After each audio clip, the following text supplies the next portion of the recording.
guys, welcome back to Live, Love, Life, and Travel. This is your girl Shamika, and today's video is going to be kind of like, what do they call, like a PSA announcement, a public service announcement. Yeah, that's what this video is going to be.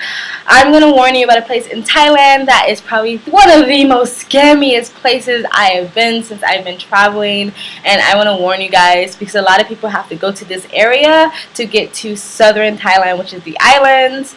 So yeah, let's get started. If you're new here, just to let you know, I usually upload on the daily, and I upload my travel videos every Monday to Thursday and my free talk videos on the weekends. So if you're interested, please hit that subscribe button. So the place I want to warn people about is Suratthani. And Suratthani is a mainland. It's kind of like Phuket. Like Phuket is like known as one of the mainlands to get to the other smaller islands like Koh Phi Phi. Suratthani is kind of like that, where you people go there to get to Koh Samui, Koh Tao, Koh Phangan, Koh Lanta, and it's just like scammy as fuck. I've got scammed. My best friend has got scammed. I know at least 5 other people who got scammed. People I used to work with at the hostel I got scammed, and it just seems like it's like a conspiracy on that freaking island. So I can give you like a quick story time of how I got scammed and a quick review. I've seen how other people got scammed. And so I was going from Bangkok to Koh Phangan, and this was low season, so there weren't a lot of other tourists around or backpackers. A lot of times when I'm unsure about something, I do my research, but I also try to like attach myself to other backpackers so we can help each other out, help each other navigate through the unknown. But there were just no other tourists. It was like all like Thai people or Chinese people, like no one who really spoke English, and so I was kind of felt like I was pretty much on my own, which is fine. And so I walked out, and I did one of the not to do cardinal rules. You should never ever do that. When you step off a bus, a train, or whatever, and you see the taxi people going, "Come with me, taxi, taxi, taxi," you are never supposed to go with those people. They are going to overcharge you out of the ass. You're supposed to walk past those people and find your own way. But since I was sort of like discombobulated and was like, I don't know what I'm doing, I don't know where I am, I just sort of followed the guy who said follow me. And so I did that, and we got onto his taxi, which is basically like a pickup truck, and you sit in the back with some covering. That's how a lot of the island taxis look like. And he was like, okay, well it's 200 baht, and I was like, okay, that's fine. He's like, okay, I'm gonna take you to the bus station. The bus station is gonna take you to the ferry. I was like, okay, cool. And then he was like, I gotta find new people, and so he walked away for like 10 minutes, and he came back and he was like, okay, well I couldn't find anybody else, so 400 baht. So he doubled my price, and I was like, no, you said 200 baht. And he was like, well, I couldn't find anybody, so it's 400 baht. And I was like, how is you not finding more business my issue? Like, that's not my issue, that's your issue. You're the business person. That is your job to corral more people and get more business. And so we literally sat there for like 10-15 minutes, and I know a lot of people were like, oh my gosh, like it's just like a couple more dollars. But for me, like when you travel for a long periods of time, especially if you're a budget traveler, like their money becomes your money. It's not like I'm on holiday for like 2 weeks and I can just blow all my money because I'm just gonna go back home and go to work anyway. No, like, so bargaining is something that I do, and for me it was also just the principle of it all. Like, you told me one price and you came back and doubled the price, and you blame me for your loss of business. So we kind of went back and forth for another 10-15 minutes, and we got it down to 300 baht, which is not what I wanted, but whatever, let's just go. So we get on the taxi, we drive, and mind you, he said he's taking me to the bus station, and then we're at the bus station, I can get a bus to the ferry. So I say, cool. And so, do he drive me to the bus station? No, he drives me to a sketchy ass part of town, and it looks like some back alley somewhere. Gets out of the taxi. I'm sitting there like, where's the bus station? And he's like, well, get out, this is your stop. And I was like, this is not a bus station. He's like, oh, well, you have to go to this travel agency and you have to buy your bus to get there. And I was like, okay, so you basically lied to me, because they do that. A lot of taxis are partnered with hotels, guest houses, travel agency, and they would try to take their guests if they're new in town to that particular place, and of course they get like a kickback, which is whatever. But tell me where you're taking me. Don't just like scam me and say you're gonna take me to the bus stop and you take me to some sketchy ass like travel agency. So like I really had no choice. Like I had to get out of the taxi. So I got out of the taxi. I walked over to the travel agency. It was like, okay, can I book a ticket to get to the ferry, to the pier? and they tried to charge me like something like 1,700 baht or something. Like, they tried to charge me triple the amount that it took me to get all the way from Chiang Mai all the way to southern Thailand to Suratthani.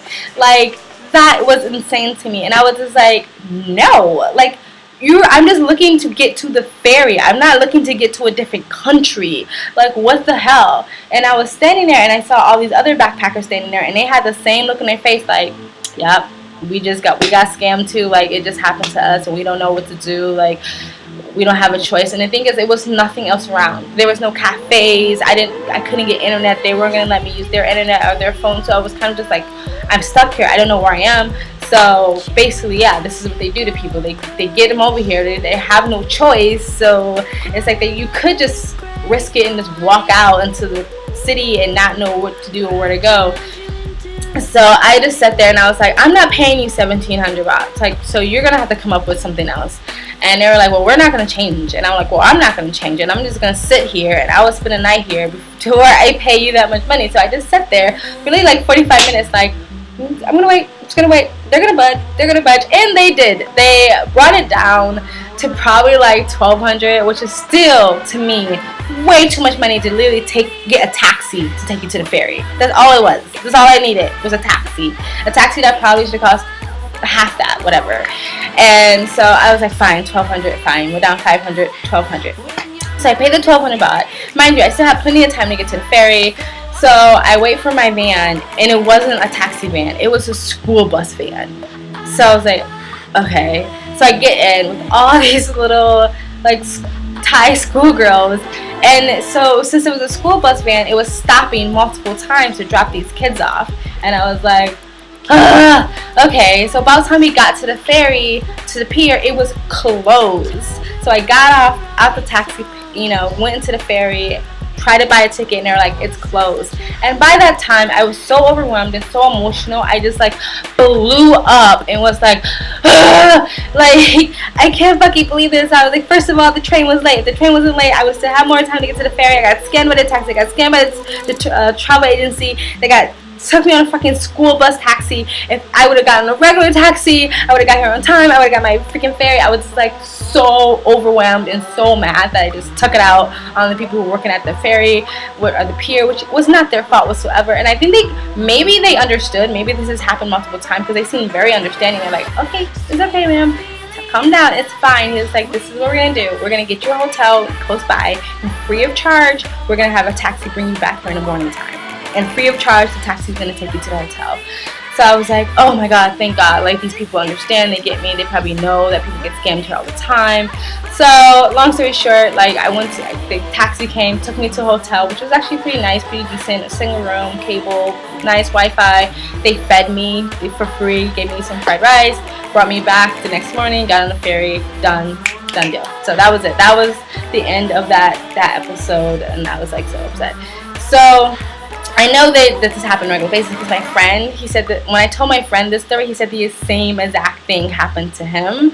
I had my coworkers who went over there, and the thing is, like, you have to go to Suratthani quite a bit. Even when I had to do my visa runs to Penang or Malaysia, like, I still had to go to Suratthani, and by this time I already knew there were scammers, so I never got scammed the second time, but I saw what they would do to other people. So it was the same route all the time. Like, you get on the ferry, you go to Suratthani, they tell you it's a bus ticket, but it's not. You get on a raggedy ass old bus for like 10 minutes. They take you to another place, tell you to get off the bus, cram everybody into a little van.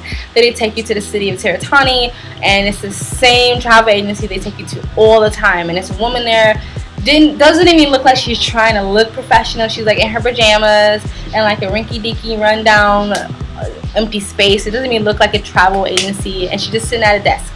And the first thing she does when she sees you is goes, "Passport, please." And because travelers are just sort of like trusting at this point and like, okay, that makes sense, people just sort of mindlessly give her their passport because they feel like this is a part of it. You're supposed to give her their passport. This is all a part of the deal. Okay, got it. So everyone's giving her passport. By this time, I knew it was a scam, so I didn't hand over my passport. I just sat there. But I watched what she was doing to everybody else, and this is what she did to my coworkers. So she looks at your passport. okay, okay. All right, so you just give me this much money and I'll take care of everything for you, da da da da da. And when you go like, well, no, I want my passport back. I can do it myself when I get to Malaysia. She says, oh, no, I have to do it because if you don't let me do it, they're not going to let you over the border and they take you to Thai jail, which is complete bullshit. First of all, why would you hand somebody in a different country to do your visa run for you in a completely different country? Like I said, I've done the visa. I've used visa services in Malaysia, but they're in Malaysia. You do not visa services in Thailand for Malaysia makes no sense. And the idea of like, oh, if you don't use a visa service, then they're not gonna let you over the border and they're gonna take you to Thai jail. Like, it was a scare tactic. It was like just to freak you out. And most travelers fell for it because it was like, oh, really? Like, I don't want to go to Thai jail. Like, this is my first time here. I don't know. Maybe she's telling the truth. And so most people say, okay, fine. They pay this outrageous fee, like 7,000 baht, which is like, mind you, the visa is like 1,500 baht and 7,000 baht. So there you go. And so, and visa services do usually charge a little bit more, but not nearly 7,000 baht. And so I'm sitting there watching this woman scam these people, and I'm like, you know, I'm not gonna like hate on her. I'm not gonna like really say anything. I don't want to get myself in trouble. Like, I don't want to get stuck here. They leave me here. I don't know, like, you know, go call the mafia or something to get me. So I was like, I'm just gonna stay quiet. And me and my friend who were traveling together, we both were like, she's scamming them. And I was like, yeah, this is what she did to my coworkers. The same exact thing. She scared them, and so they just gave her the passport. And so this one guy came over, and he sat with us, and he was like, yeah, you know, he's like, are you guys going to pay for the service? And we were like, no, we're just going to wait till we get to Malaysia.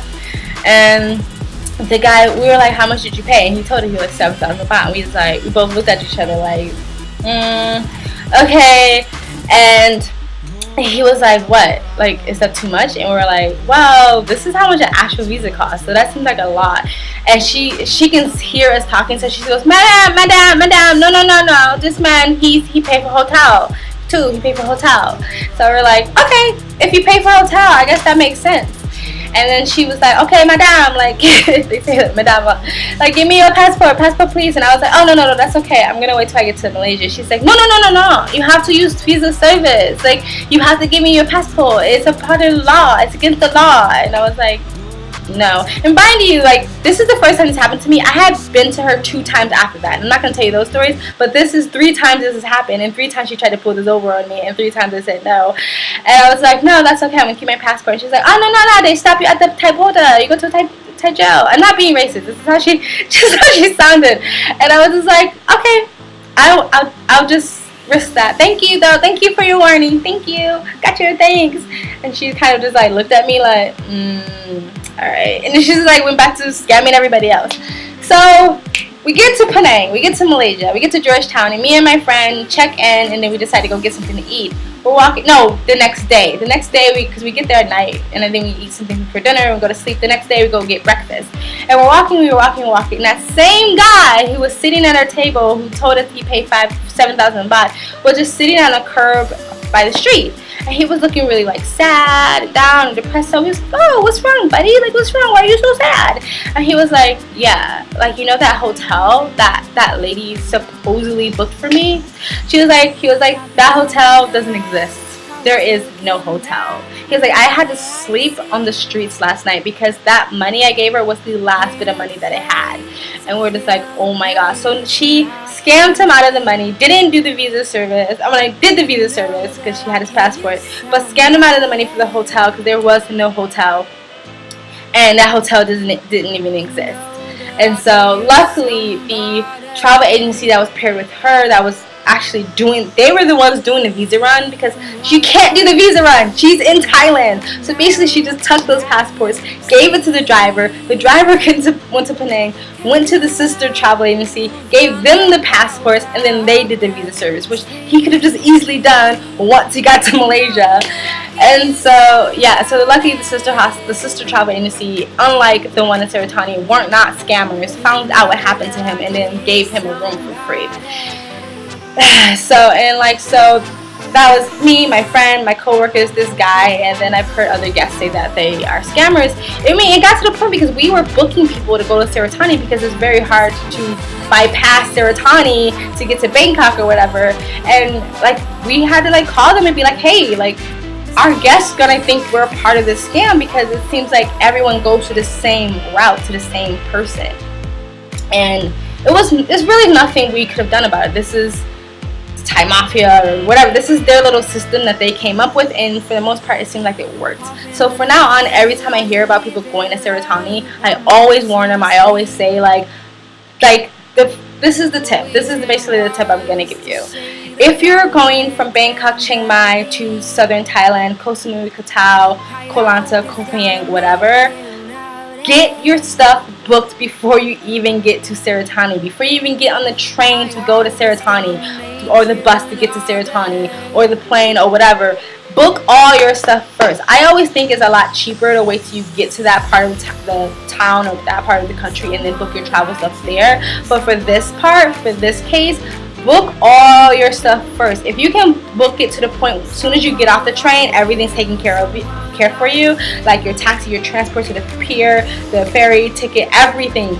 If you can book every single little detail before you get to Suratthani, do that. And if you're already on the islands and you're trying to get back to Bangkok, back to Chiang Mai or whatever, and you have to pass through Suratthani, same deal. Try to book everything so you do not have to deal with any travel agencies, any taxis whatsoever once you get on Suratthani. Book your bus, book your taxi, book your train ticket, book everything so you do not have to even come in contact with them. Know if you're doing a visa run, that whole lie of like you need to have this done or you can't get over the border or the Thai police, that is a lie. Do not book a visa service that is done in a completely different country. That makes absolutely no sense. So just be careful if you ever go to Suratthani. Like, I don't like that place. So there you go. That is my public service announcement. Tell me guys, what do you think? If anybody have dealt with this before or any type of issue or a scammy issue during their travels, please feel free to share it with this community. Comment in the comment section below. If you like this video, please like it. If you want to share this video, please share it. It really helps, guys. And you want to continue to follow me on this crazy journey through life, please subscribe. And thank you from Live, Love, Life, and Travel. Don't touch my head.